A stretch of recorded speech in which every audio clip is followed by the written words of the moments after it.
Well, you're talking about two different types of transactions with a purchase or a lease. They both can be good depending upon your circumstances.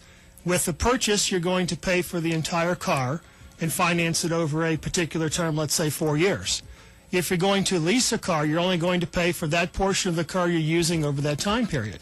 So essentially what a lease allows you to do is to perhaps have more car with a lower monthly payment.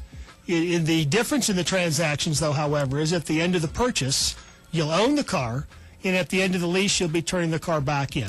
Right. So the important thing is to make sure you look at your driving needs. How many miles you're going to drive a year? What are your goals for the car? Is it something you want to have the vehicle, use it for a long period of time, and perhaps drive it until you're done over a number of years, or drive it for a short period of time, turn it back in, and be able to purchase a new car?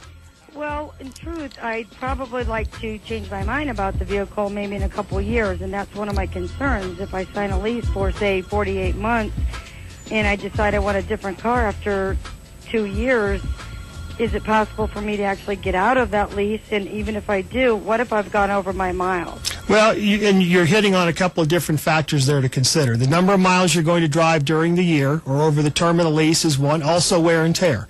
If you're going to lease a car, you're going to have to give it back in a good condition, and you're not going to be able to put on more miles than you agree to without a penalty. Okay. If you are thinking of using the car only for 2 years, you're probably not advised to enter into a 4-year lease. It could be expensive.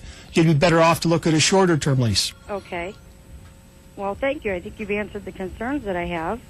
And it sounds like what I really need to do is decide on actually how long I want to keep that vehicle and how much I'm going to drive it. And that will help me determine whether I want to purchase it or lease it. Do a little more homework, and you should be good to go.